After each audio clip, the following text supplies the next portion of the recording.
Welcome back to the Janky News Update, the show where I, your host Janky, brings you all the gaming news, controversies, and discussions from the past week.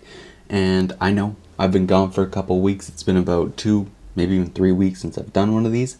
But the holidays was very busy for me, from work and family and all those kinds of things. So I'm sorry for missing some weekly news, but there honestly wasn't that much to talk about. So I think you guys have been fine without me, hopefully. But today we're back. We got a nice bit of juicy news meat to bite into, so let's get right into it.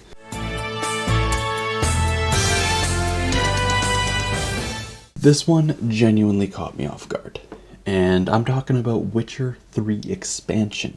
And I know, Witcher 3, a game that's been out for a long time, is reportedly getting an expansion later this year. And take this all with a grain of salt because these are just leaks, these are just rumors, but they do come from a pretty reputable source, so I think we can put a little bit of trust into this.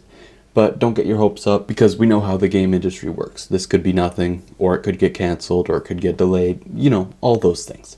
But let's be hopeful for a second and just talk about what this might mean. Polish gaming insider Boris Nieszpilak, it's about the third time I've tried to pronounce that name, probably still got it wrong, has claimed that multiple sources have confirmed the expansion is in the works, and with a potential release date of later this year, potentially in the summer.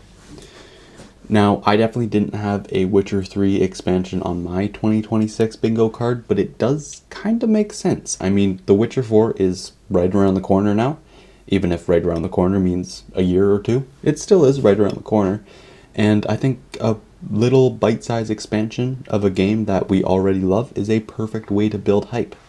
Now, I don't expect this to be a full, blood and wine level expansion. I don't expect this to be massive. I think it'll be a little bite-sized piece of hype for us to get our teeth into before experiencing the massive game that is The Witcher 4. But I do think that this will be showcasing a lot of what they're working on in The Witcher 4. I think that this will be just as much a kind of playable bridge between the two games as it is a Witcher 3 expansion.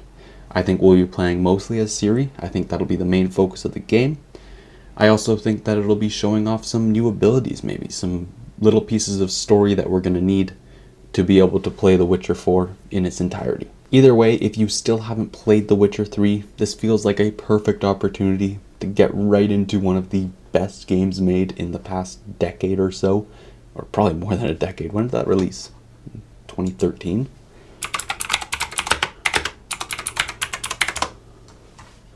2015, so a bit over a decade, but yeah, get into it if you haven't.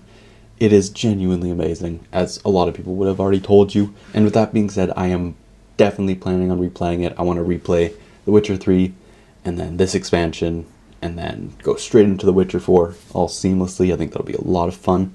Anyways, I'm kind of rambling. Play The Witcher 3. Do it. The next one that we're going to talk about is incredibly stupid in the best way. People have found a way to jailbreak their PS5s using a 10-year-old Star Wars game that came out on the PS4. Because, of course they have, right? Reportedly, this exploit only works with the physical copy of Star Wars Racer Revenge, and the results have been completely chaos. This game used to sell for about $50 on eBay. It wasn't a very good game. It was pretty much a nothing game. But recently, the price of the game has spiked about 1,000%, and it's now selling for $500 on eBay, which is a pretty strong argument to never throw anything away ever. One of the reasons this price hike happened so dramatically is that this game only ever sold 10,000 copies. As I said before, it wasn't a very popular game. It wasn't very good. So yeah, maybe check out your old box of old PS4 games and you might be sitting on a pretty unexpected payday. This is slightly older news, but I think it still deserves a mention.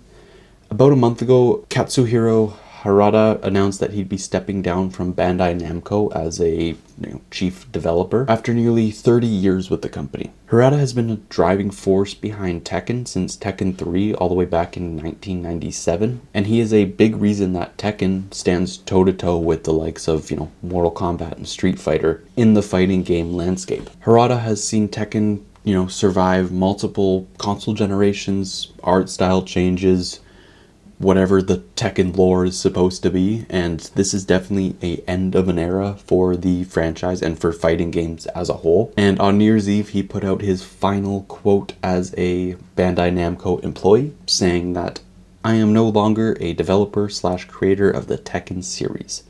Harada Tekken is completely dead." And that's either the hardest possible exit or the most anime way to resign from your job, but either way, I love it. Now, full transparency, I've never really played Tekken. The only fighting game that I play on a semi-regular basis is when a new Mortal Kombat comes out, and even then I am frustratingly bad at them. But I still know, from my time in the gaming community that Tekken is a massive game. It's super influential, it's loved by many, and this is an absolute, era-defining moment for the series. So whatever happens, I just hope that Bandai Namco can continue Harada's legacy and put out great Tekken games in the future without him. So this last piece of news is older news as well, but I thought it was very important to talk about, something that I feel pretty passionate about, and that is Expedition 33 being stripped of its Game Awards at the Indie Game Awards, not the official Game Awards, but the Indie Game Awards, for using AI-generated assets. After it was revealed that the developers used AI-generated assets, the Indie Game Awards decided to strip Expedition 33 of its awards. And obviously, AI generation is a very hot topic in game development right now. There's a lot of drama surrounding it, always. And people are understandably worried that we are heading towards an era of mindless, AI slop games. But context really does matter here. Sandfall Interactive clarified that AI was only used as placeholder assets for the game's development, and they weren't intended to be actual, assets in the game that we could see. They were accidentally put into the game, but very quickly removed and replaced with the actual, handcrafted assets that were being worked on by real people. So they weren't, replacing artists. They weren't taking people's creativity away. They were more just, digital sticky notes, if you will. AI, and I know it's a hot topic, but AI is going to be a part of game development. And sometimes it's going to be, boring stuff like organization or, automation or, in this case, placeholder assets. The fear here, and it's a valid one, is that it's a slippery slope, right? It goes from polishing up emails to eventually having a fully fledged AI game that is completely taking away from the creativity of developers who make genuine art when it comes to the games that we get. And I get it. I don't want that either. I want games that are made by people. I want games that are handcrafted with, love and passion from real people developers, and you can't replace that with AI, right? I understand that and I get it. But I do think that if we continue to have this mindset of AI used, game bad, what will happen is developers won't stop using AI. They'll just start getting sneakier about it, And that's definitely something we don't want. Once the transparency disappears, things get a lot harder to judge on an ethical level, right? I want games made by people, but I also want to know where the line is and who crossed it. I personally don't care if an accountant used AI to make sure all the numbers lined up, or if someone used it to, rewrite an email or something. But I want to know if that happened, where it happened, why, and, what games use AI in what ways. And I think it's very important for game developers to be transparent about it. And I think that they will only be transparent about it if we don't, attack every mention of the word AI with, this game sucks, this game's slop, don't play this, it's AI generated. And I think that's a pretty dangerous mindset to have when it comes to this topic. And I know I might be in the minority here. There's a lot of people that just think everything AI is bad, that there's a big black line and you can't cross it. But for me, it's a bit more fluid. I think that, taking people's creative jobs away, that's bad. Knowing when to use an Oxford comma, don't really care. You know what I mean? Now, this nuance is boring, I know, but I still think it's important to talk about, and I still think that if we don't talk about it, it's just going to become murkier and murkier until we have no idea what was handmade and what was AI generated. That's going to do it for today, though.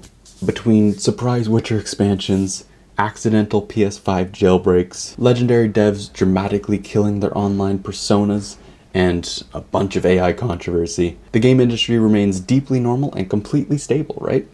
But anyways, if you enjoyed this, consider subscribing. We are now at 28 subscribers, which is huge. I gained, I think 4 subscribers in the past week, which is big. I love it. I love to see that you guys are enjoying the content, getting a lot of comments, and just thanks for everything. It's been a wild ride for the first couple months at the Janky Studios, and I am just very thankful that people are watching the content. I love to see it. Let me know what story today stood out to you the most, what shocked you, and let me know what games you're playing.